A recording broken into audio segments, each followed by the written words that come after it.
Hey, yo, Pro Wrestling Podcast listeners, help us out and click subscribe to show your support. And while you're at it, if you are one of those people who is sick and tired of dropping $60 to $100 every year on the newest, latest, greatest wrestling video game, stop doing it. If you are a Facebook user, shoot over to Wrestler Unstoppable. Totally free, totally customizable wrestling video game. Create your own wrestler, get involved in storylines, sign contracts, headline pay-per-views, even own your own corporation. Everything you could think of in Wrestler Unstoppable, totally free on Facebook right now. And if you want to become a member of the Pro Wrestling Podcast family, go over to patreon.com/Pro Wrestling Podcast and join today. Special thanks as always to our #1 Patreon member, Harold in St. Louis. Harold, we love hearing from you. Got great conversation from Harold this week on the Sound Off line. And for anybody who has never called in, 267-642-1160 is the Pro Wrestling Sound Off line. You can call and give us all your questions, your comments, anything you would like for us to cover in the world of professional wrestling. Call in now at the Pro Wrestling Sound Off line. It is a talk-to-text service, so as you put your words in there, it will pop it up on my screen in text, and I can respond to your thoughts and comments immediately. Also, if you are joining us through the Spreaker application online, by all means, we love the Spreaker app. It's very useful, and your chat comments in the Spreaker app also show up immediately for me so I can see what you want to inject into the show. Feel free to do that as often as you like. Hello, everyone, and welcome to this live episode of the Pro Wrestling Podcast. We are going live at 9:05 tonight. Don't forget that the fan voting for the greatest female wrestler of all time, that tournament is live now, and we are wrapping up round 2's voting tonight. We're going to shut down the voting around midnight, and then we will move on to round 3 starting next week. If you are a Patreon member, you will get early access to that voting. That voting will go live for Patreon members hopefully on Monday, and then for everybody else, it'll go live next Wednesday. So if you want to get in there and get your vote cast, if you want to shoot over, become a member of the Pro Wrestling Podcast family, by all means, go to patreon.com/Pro Wrestling Podcast and sign up today. And for the month of October, anybody who becomes a $25 Patreon member will host an episode of Going Live with me over the phone. We'll get you guys dialed in. We'll plan an episode together and get you on the show as well. And for our $10 a month Patreon members, your names will be put into a drawing for one of you to also host an episode with me of Going Live at 9:05. So let's get going right away. If anybody has been checking out our website, the home base of the Pro Wrestling Podcast is frowrestling.com. We've got a lot of topics to cover today. It has been an insane week of professional wrestling, and everything that we would normally talk about has had to shift and change and twist, all because of major rewrites going on in World Wrestling Entertainment this week. So I'm going to cover these things. Maybe they're slightly out of order because I've had to make so many alterations myself, but we're going to try to cover everything that happened this week, and there is so much to do. So let's get started right away. We're going to talk about Nia Jax. At the beginning of the week, last week, everybody was talking about how Nia Jax walked out of WWE at Raw. The report was that she was frustrated with her pay, frustrated with her spot on the card, and wanted to have a women's championship run, and it was not going to be given to her. They didn't feel like she was equipped to be champion yet. Now, reports have come out recently that that is not the case. That contrary to the reports earlier in the week, that Nia Jax did not quit WWE, that she has taken some time off for some personal reasons, and that she's already negotiated to come back to the brand very soon.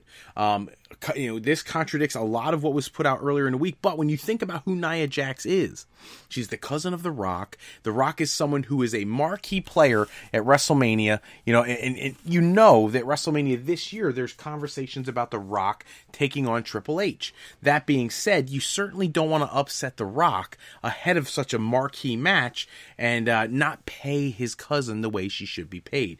I don't know what her issues are, or if there were any.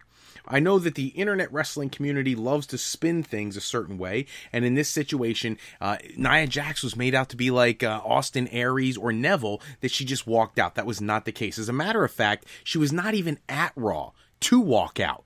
She was already taken off the card. Now, originally, the plans for TLC saw Sasha Banks going to go against Nia Jax. Those plans changed when Jax was granted her leave of absence that she's been granted, and instead Alicia Fox slipped into that role. So WWE is handling these things very quickly, and in this situation, it looks like it was much ado about nothing because Nia Jax will be back in the brand. However, when it comes to Neville, it is being reported he is 100% gone from WWE. It is one thing for him to walk out. It's a whole other thing to be granted a release. Now, he has not been granted his release yet. He is still under contract. So, depending on how things go here, they are negotiating how to get that release going. So obviously WWE has a lot of money and time invested in Neville, so they're going to want to be compensated in some way. They don't want to pay him for the duration of his contract if he's going to be gone. At the same time, they do want to get a return on their investment. So it'll be interesting to see how they structure this release. Now, Neville is said to be very happy. He's thrilled with his decision. He's glad he left WWE. He's looking forward to a career on the independents. You know, places like Impact Wrestling, Ring of Honor, New Japan Pro Wrestling, Lucha Underground, even if they have a fourth season, would all love to have Neville on their card. And the reason for that is very simple. Neville is one of the greatest wrestlers in the world right now. That's bar none. I don't care if you're talking about Braun Strowman, Roman Reigns, AJ Styles, Kevin Owens, all of them are the difference between their skill set and Neville is very much the same. You know, there is not a big gap. It's not like Neville was a second-tier wrestler, and that's what he was being treated like in WWE. Now that he's gone, he's going to have the opportunity to really put on a show for the indie scene, and he'll be able to do some things that he wasn't able to do in WWE. He could really open things up and showcase the athleticism that brought him to WWE in the first place. The only problem I have with this is that Vince McMahon himself is apparently extraordinarily upset with Neville for leaving. Vince McMahon is the guy who is going to put the black ball up for Neville to ever come back. And that's a problem for me, because as much as Neville may be happy to leave, and as much as Neville may not think that he needs WWE, and WWE may not think they need Neville, for the purest wrestling fans out there, they want to see Neville in a major promotion, having a WrestleMania moment that actually makes it to DVD. That was one of the big issues, that his matches wasn't going to make it to DVD. And that probably won't happen now. Vince is notoriously unforgiving when it comes to certain actions. Now, yes, he can get over just about anything with other people. Bret Hart, Hulk Hogan, you name it, he finds a way to heal those wounds. But they didn't walk out on the company. It took so long for the Ultimate Warrior, who was no-showing events, to finally earn himself back into the good graces of WWE. And he was a main event star. Neville was not. Maybe he should have been, and a lot of us feel that he should have been, but he wasn't. So it's going to be interesting to see how this plays out over time. But what I think the biggest factor from this is, the thing to consider, is what a boost to Ring of Honor, New Japan, or whoever gets him.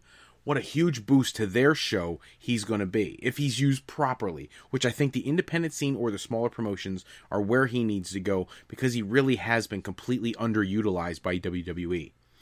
Other people who haven't been utilized much in WWE was Kane until this past Monday. Everybody, as you know by now who've watched Raw, Kane made his big return. He was added to the main event at TLC. I don't understand the booking of that, why they're designing a 5-on-3 handicap match to begin with. But it's nice to see Kane back in the ring, but it's bizarre timing, because Kane is in the middle of a political campaign to become the mayor of Knox County, Tennessee. It's not usually the most typical political campaign activity to go out there and put yourself in front of a crowd with a mask on and be this big hulking heel who beats people up and then say, hey, can you vote for me next Tuesday? It's just strange. But Kane has made his return. It's a big deal that he's being added to that match. This is, I forget, 21, 22, something like that, years that he's been at WWE doing these pay-per-view run-ins, and this is going to be a great time seeing him back in the ring. However, that is not the biggest change to the TLC pay-per-view this week. So, for those who are hiding out someplace and haven't heard already, huge changes this week because of all the issues going on with WWE talent and some form of viral infection. So, originally this week, it was speculated on various media outlets. Here's that part of the show. where I go out and I tell you all the different places that I look at information and I repost. You all do the same story, so I'll give you all a shout out right now. eWrestlingNews.com, WrestleZone.com, PWI-Online.com, F4Wrestling.com, The Bleacher Report, Cage Side Seats, you name it, I go there, I watch it. But as a matter of fact, while I'm doing this, I got to give the biggest shout out ever. I want to thank you personally, Ollie Davis from Wrestle Talk TV and Luke Owen for giving me great feedback this week. For those who tune in every episode to the Pro Wrestling Podcast, we got the opportunity this week to have our show reviewed by the writers and creators and talents of Wrestle Talk TV on YouTube, and they said they loved the show, and I really appreciated their feedback. They gave me some suggestions for the future, and I'll see what I could do about making some of those things happen, but it meant the world to me to get that feedback from Ollie Davis and Luke Owen. Thank you guys so much. You guys are awesome. If you get to hear this, you guys are the man. You know, I love their show. And if you've never seen Wrestle Talk TV, check it out on YouTube. Great channel. Little 2, 3, 4, 5-minute videos about all the major topics in the world of professional wrestling. Now that I'm done plugging my favorite show to watch, let me get back to the big changes at TLC. So we had heard earlier this week that the rumor was viral meningitis was going around the WWE locker room, and it was affecting multiple talents. Bo Dallas was one of them. JoJo Offerman, who is dating Bray Wyatt, who Bray Wyatt was included in the list, and Roman Reigns. Now, let's be real. Bo Dallas having viral meningitis, I hope he gets well, but really not going to affect much on a match card. Same thing with JoJo Offerman. But Bray Wyatt was about to become Sister Abigail. Roman Reigns was about to reunite with the Shield, which was supposed to be the catalyst for him to be launched as that next big mega superstar, babyface, because they haven't been able to get him over with the crowd yet. And so now, all that momentum, all this build up to this major Shield reunion, all this time and energy is for nothing because Roman Reigns and Bray Wyatt have been pulled from the TLC pay-per-view. For those who haven't heard, Roman Reigns is the big shocker. He will be replaced by Kurt Angle.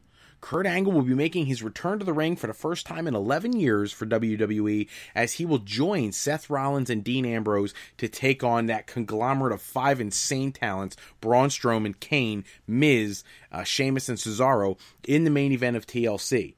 The other surprise move, and I gotta preface this because I knew some of the topics we were going to talk about. I put them up on the webpage frowrestling.com, and I already had people commenting about why I feel the way I feel about some of these matches. So for those who don't know, my opinion is I'm thrilled that we're going to get to see both of these matches, but I have an issue. My issue is this: if you're going to bring somebody back and make somebody the focal point of the pay-per-view, I would not have made it Kurt Angle. Okay? Not because he's not worthy. He is clearly worthy.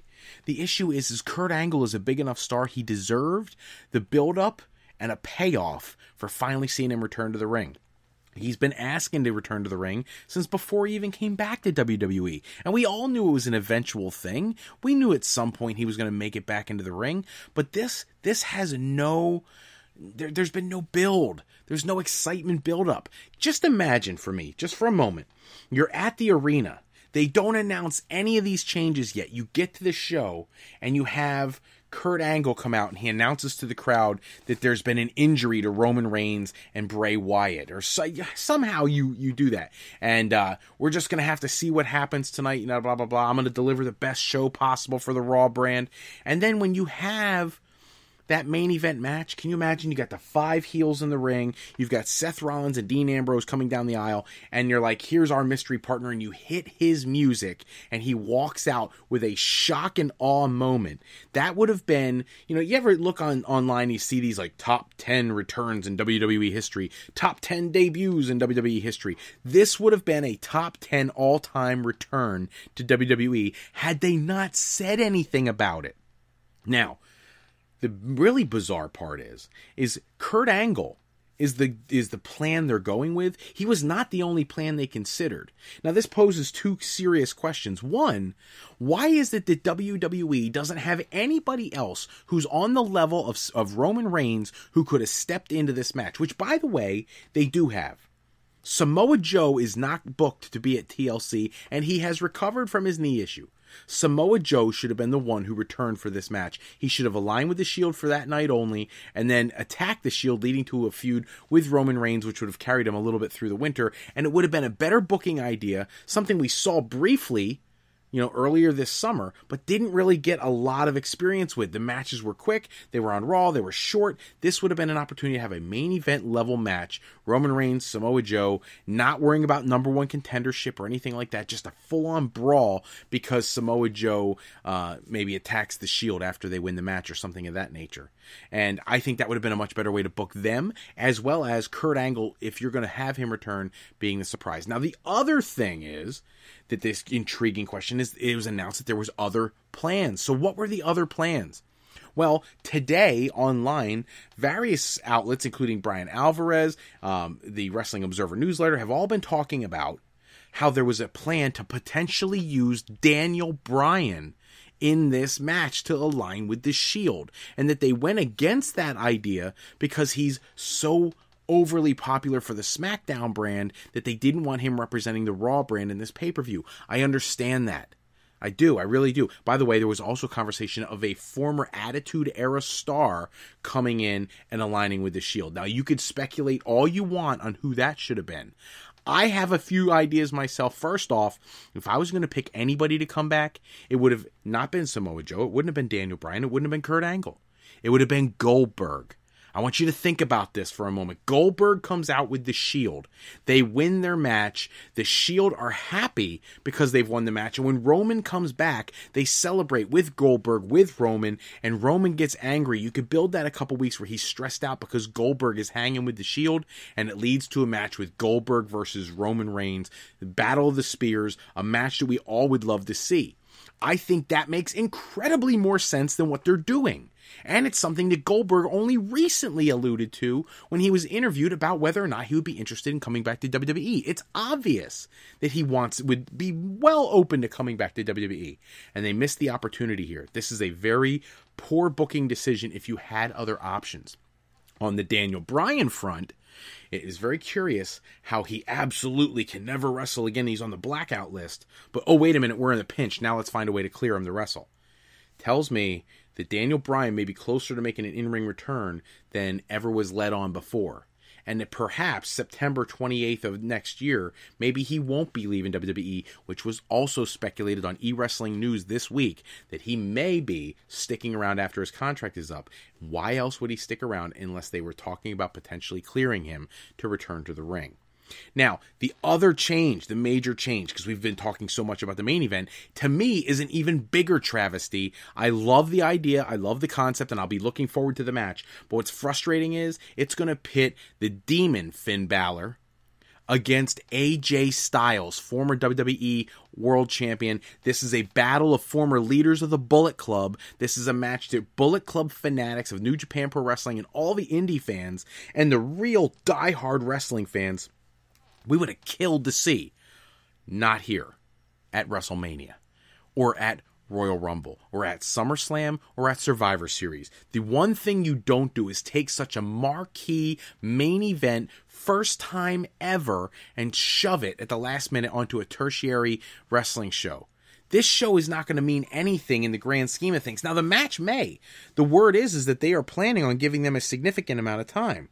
So, I don't know how they're going to do this, but I think this was a bad decision. I think this was a bad decision for them to go this direction. So, moving on from there, talk about the Young Bucks for a minute, speaking of Bullet Club.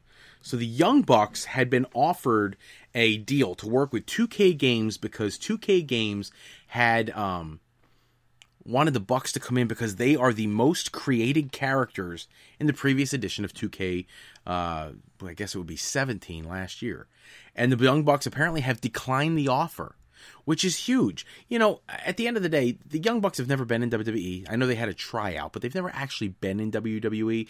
And for really big wrestling fans, you really were hoping that at some point they might get a shot. Only a few months ago on this podcast, we talked about how their deal is up in 2018 with Ring of Honor and New Japan Pro Wrestling, and that would be the time for WWE to go after them. But with all this conjecture and this argumentative tone and the cease and desist and the too sweet hand gestures and the mockery of WWE and invading Raw and all this stuff, it seems more and more likely that we will never get a chance to see the Young Bucks in a WWE ring. So that being said, I think this is a situation where Ring of Honor, whenever there's a free agent, they need to strike quickly. Because if they don't, it's going to be very hard for them to keep up with WWE as far as talent is concerned. And if they want to become the number 2 promotion in the world, even over New Japan Pro Wrestling, then they absolutely have to go after talent. Because if the Young Bucks are giving up a great opportunity on the biggest platform in the world because they truly believe in what Ring of Honor is doing, I just hope Ring of Honor takes care of business the way they should and is there for the Young Bucks, bringing in more talent to grow the company in a way that's going to be beneficial to everybody. Going to move on, and we're going to talk about the plans for the Shield going through the end of the year. So originally the thought process was this Shield thing was going to be like a very short-term deal. Now we've seen that they have events planned through the end of the year where the Shield should still be teaming together. Now, the other big rumor about the Shield this week coming out is that they're planning on breaking up the Shield in early 2018, having Dean Ambrose turn heel on the faction instead of Seth Rollins this time. Kind of doing the same thing Rollins did, leading to a program with Seth at WrestleMania. I hate the idea. We've seen that match before. We've seen that match a bunch of times before.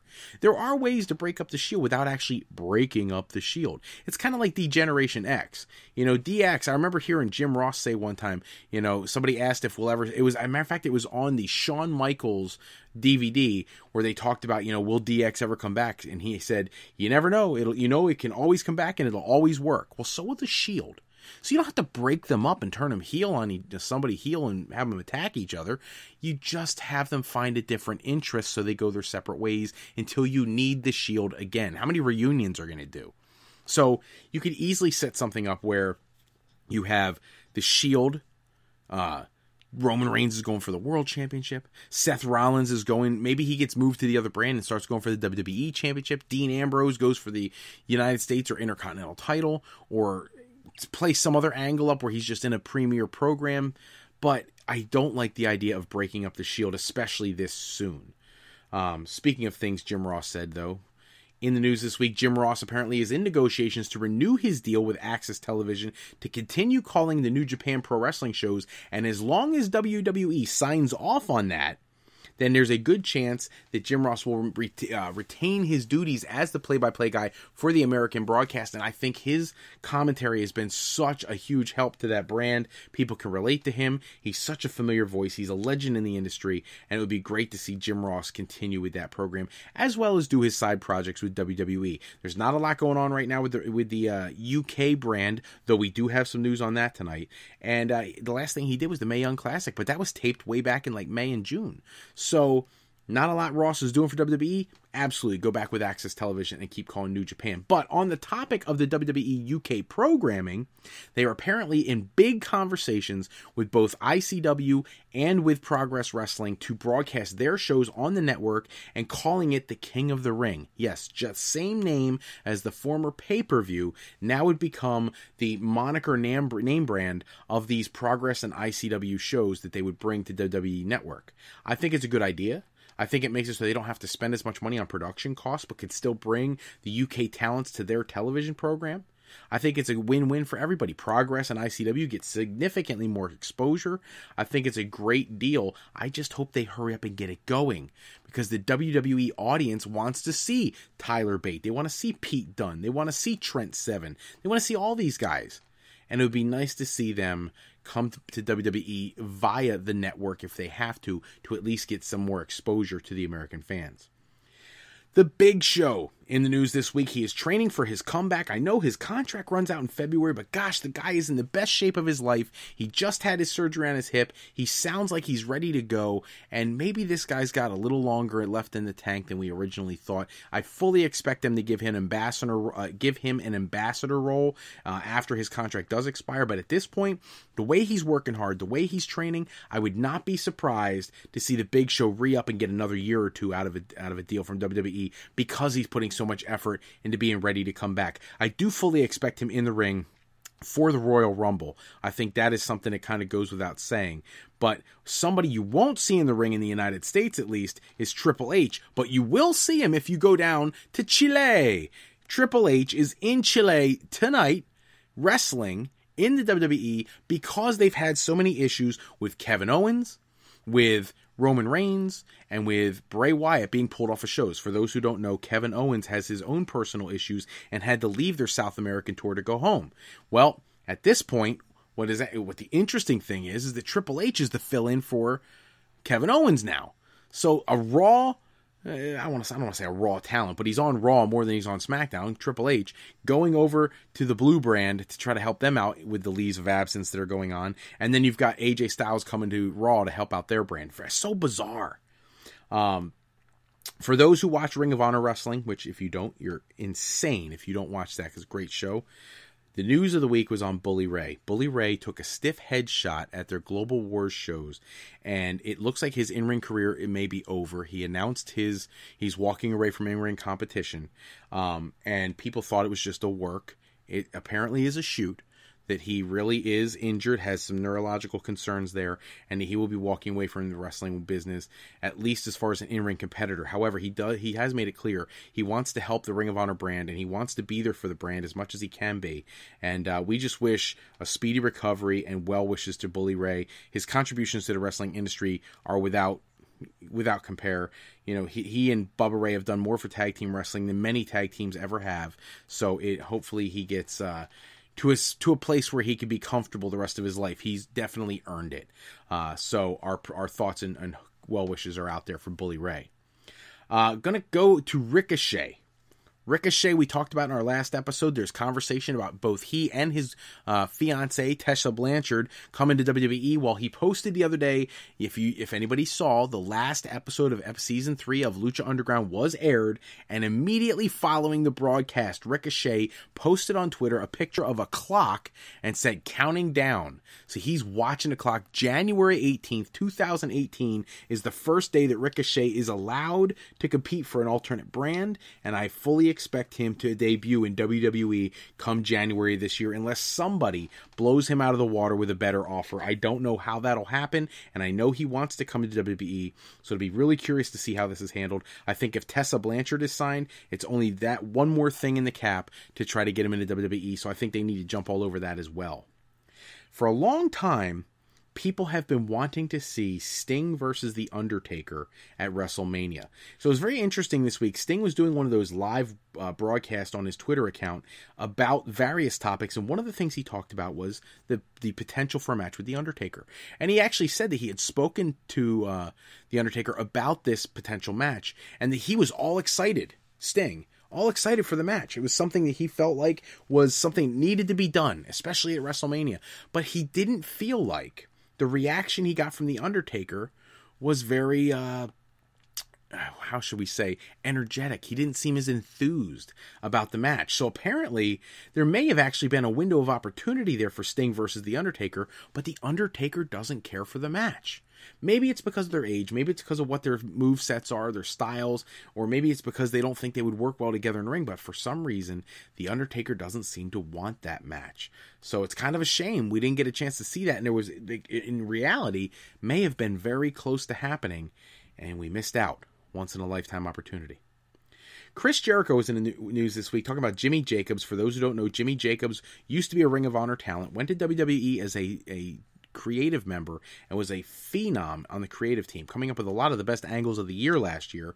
And what ended up happening is he took a couple selfie photos with the Bullet Club when they invaded Raw, and he was fired. Well, Chris Jericho is very good friends with Jimmy Jacobs. I expected him to defend Jimmy Jacobs, but Jericho did quite the opposite. Made it clear that Jimmy Jacobs posting these pictures with the Bullet Club during an invasion angle was just stupid. A ridiculous idea, bad idea, and in all reality, in my opinion, it seems more like it was planned than anything else, because Jimmy Jacobs is thrilled to be free of WWE. And he showed up at Ring of Honor already and already took more selfies with the Bullet Club. But I really think WWE is the one that are missing out here. And it sounds like Chris Jericho thinks that it's a shame that the creative juices of Jimmy Jacobs won't be on WWE programming anymore, because it sounds like he really endorses Jimmy Jacobs as one of the most creative people in the industry right now, which is a huge compliment coming from somebody with the resume of Chris Jericho. We can't have this episode without talking about the most ridiculous challenge of the week. On SmackDown, Jinder Mahal coming out and challenging Brock Lesnar to a match at Survivor Series, which we all predicted a week ago. And the reality is, this match I see no positive booking outcome from. A schmozz ending makes either person look weak. A clear pinfall victory for either person makes the other one's brand look weak. Both have had a significant amount of time invested in them to make them the big stars that they are, and so you don't want to bury either one of them. So doing this match, in my opinion, is a horrible idea right now. However, it sounds like they're moving forward with it. We expect Brock to respond on Raw, and obviously Brock's going to accept the challenge, and I don't know how you book this. This match is a booking nightmare for WWE. And with all the other issues they're dealing with people who could potentially have viral infections, which, by the way, I forget if I mentioned this or not, but that viral meningitis diagnosis we heard about earlier in the week, turns out it may just be mumps, which obviously is another serious condition, but I digress. With all the other issues going on in WWE, it'll be curious to see how they handle this booking situation. I expect Brock Lesnar to remain very strong coming out of the pay-per-view to build towards his WrestleMania program with Roman Reigns, and Jinder Mahal has to remain strong because he's got that feud with John Cena coming up in January. So we'll have to see how they handle this. And last item for this episode, TLC. We've talked so much about it tonight, and I gotta say this. Why is this called TLC? There's no tables match. There's no ladder matches. And if somebody uses a chair, it's no different than them using a chair on Raw. Why are they calling this show TLC? There's no T or L or C in the show. At least give us one gimmick match to line up with the pay-per-view. That's the whole point of the show, is to give us a tables, ladders, and chairs match. There's not one on the show. What a ridiculous booking faux pas. This lineup of matches is fine. Now, I gotta say, my buddy Harold in St. Louis was really frustrated with the booking of this pay-per-view. He said it's like a glorified house show, and he's right. He actually gave me expectations. He said, I expect to see seven or eight decent quality matches, titles defended, and all this. And we got none of that. We got no world championship match. We've got no universal title match. We've got a 6-man tag team match that takes out the Intercontinental Champion, that takes out the tag team champions. We've got the Women's Championship, whoop-de-doo. We've got the Cruiserweight title that we already know is going to get given back to Enzo. So, what a horribly booked pay-per-view using the moniker TLC. Those different things should have been incorporated into these matches to give this another layer, another bit of excitement. Just my rant at the end of the episode. Don't forget to check out our home base website at frowrestling.com. If you want to become a member of the Fro Wrestling Podcast family, shoot over to patreon.com/frowrestlingpodcast. We'd love to have you as a member of the family. That's all the time we have for this episode, but check back with us next time where we'll run down all the latest news and rumors in the world of professional wrestling. Special thanks as always go out to bensound.com and purpleplanet.com for producing all the music and sound effects used in today's show. Today's podcast was sponsored in part by Beazle Games. Bringing a new friend to family game night is easy with sketchy people. Showcase your artistic side in this new game from Beazle Games by going to frowrestling.com and clicking the icon in the middle of the page. And to alleyrepair.com. Contact Alley Repair today for servicing of all your classic skee-ball, pinball, and arcade game needs. Be sure to shoot over to our website at www.frolifeplanning.com for any higher education needs you have, as Fro-Life Educational Planning is for today, for tomorrow, and for life with Fro-Life. And as I'm saying that, and as I'm ready to sign off, I just want to give a shout out to my buddy John in Hatfield popping in. He agrees. It makes no sense to him either that the pay-per-view TLC and there's not one TLC match on the card. I'm with you, John. I completely agree. What a ridiculous bunch of nonsense. I think they really messed up the booking of this show. That wraps us up tonight. I'm Fred Froelich, better known as Mr. Fro. I want to thank everybody for taking a few moments with us today. And if you're looking for more wrestling news and rumors, go to www.thesportsjunkies, sportsjunkies101.com for the latest articles on the world of professional wrestling. Until next time, everybody, take care and have a great night.